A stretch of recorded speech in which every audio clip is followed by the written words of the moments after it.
Hey guys, thank you so much for joining me in another video. So as you can tell, based on the title, today we are going to talk about the wardrobe essentials of Carolyn Bessette-Kennedy. The reason why I felt inspired to make this video was I was actually recently on Farfetch. I was looking at a bag and I noticed they had this category called 90s Minimalism, and I clicked on it as fast as I could. And I was like, you know what? This would be an interesting idea, and who better to look at than Carolyn Bessette-Kennedy. And while this is something I've been talking about on my channel for a while, I did a whole video looking at her handbags. We're not gonna focus on that so much. We're gonna talk about everything else. Handbags are great, but there are other ways to level up your style to get sort of that Carolyn Bessette-Kennedy aesthetic. And I know the term everyone has been obsessed with recently is quiet luxury. You could probably categorize a lot of her style in that, but I think the way she dressed in the 90s, yes, she was wearing those heritage brands, but she was someone that would also embrace the new guard, the new designers, the modern designers. It's like this beautiful fusion of classic and modern, but because it's like grounded with a more minimal aesthetic, it just blends so beautifully.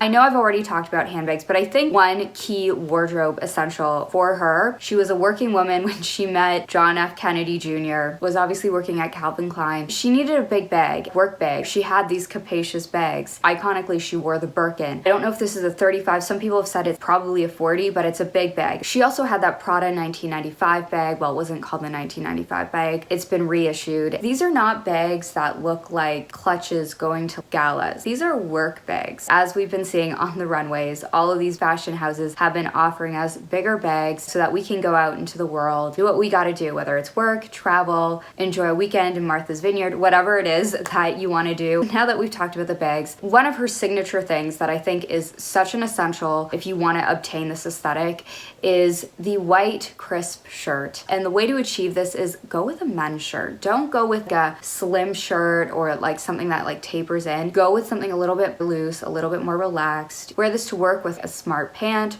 or unbutton it for a weekend vibe. Obviously one of the most versatile, hardest working pieces that you can include in your wardrobe. Many brands are offering this. There's a lot of brands that are dipping into that normcore aesthetic, and a crisp white shirt you can pretty much find almost anywhere. So the next two, I'm gonna categorize this as a maxi skirt and or a maxi dress. So these are two items in one. They are very, very on trend right now. One of her most iconic looks is the Yohji Yamamoto maxi skirt with that white men's shirt. Does not get more Carolyn Bessette-Kennedy than this. I love that she would try these avant-garde brands, but especially for that time, think about the 90s, this whole new avant-garde style. She was someone that wore Yohji Yamamoto a lot, but dipping into these brands that are a little bit more avant-garde, a little bit more on the edge, these new coming brands will just add a bit more of an edge to something that, let's be real guys, like minimalism is something that while it can be very timeless, it can also be something that falls flat. So going with a brand like Yohji Yamamoto that really plays with form and texture is a way to add dimension to an outfit, and she really had an understanding of this. And obviously she worked in fashion, but pretty much every brand under the sun, like YSL has these like beautiful maxi skirts, gorgeous mermaid-like. If you want to get that mermaid silhouette, YSL is doing this, and you can get this silhouette at a variety of price points. Back to the white shirt and the skirt. This was a combination that we also saw in the 90s. Sharon Stone wore her lilac skirt with her husband's shirt. It's something that is very flattering, but also elongating. For me, as someone that is very petite, anything that is elongating, I always appreciate. Also in this sort of category of beautiful maxi dresses, her wedding dress, what a beautiful, minimal, clean dress. So timeless, so elegant. Now let's talk about shoes. Now one brand she wore heavily, and this was a brand that was very dominant in the 90s. It's still a very extremely relevant brand now. She wore Manolo Blahnik heels, and they often had like a point or they were very strappy. It's very much that quintessential 90s look. Manolo Blahnik actually has what's called the Carolyn pump. They describe it as the eternal shoe, and it makes sense why they would use that kind of branding. So now let's talk about pants. I think this mermaid silhouette, something that flares out, that Yohji Yamamoto skirt, when we take that silhouette to a pant, sort of this like repetition of an hourglass shape. She did have an athletic body, but she still had those feminine curves, and she wanted to show off those feminine curves. And you don't have to go extreme bell bottoms. Get something with like a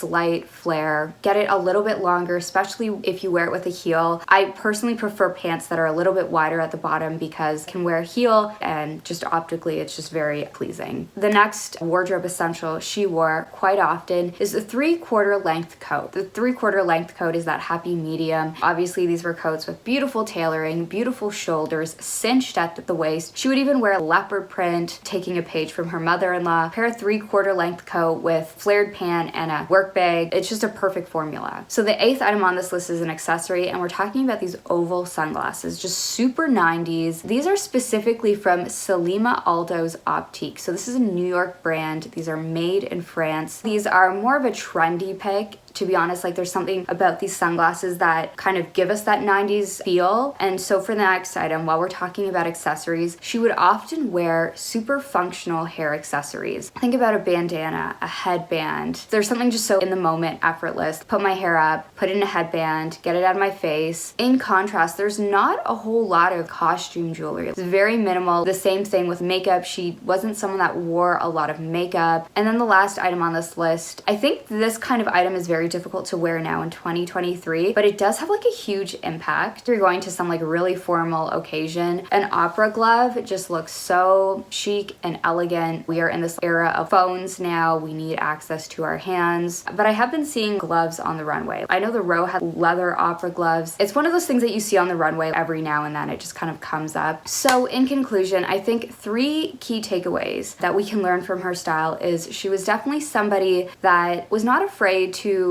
wear the avant-garde of the day. The Yohji Yamamotos, the Andamula Meisters. She famously wore a Comme des Garçons pouch. It was just because that was like her own personal sense of style. The second key thing was she was definitely someone that knew what looked good on her, and she was definitely someone that liked to embrace her body. And I think knowing what is flattering on you, if that's what you want to go for, right? Maybe you want to do something that is a little bit more subversive and you want to contrast that. You want to make your shoulders look bigger or whatever. And if anything, sometimes it's more interesting to exaggerate certain like features of us. But I think she was someone that really wanted to enhance her like most beautiful features, and she looked flawless. Finally, and I think this was just generally minimalism in the 90s, it was just a little bit more sensual. I've talked about this before, but sometimes I think people think like minimalism is like really man-repelling, oversized clothing that makes you look frumpy, but your body, your form, like who you are as a person, your like essence, your core, there's a lot that can be said about who you are as a person. There's just something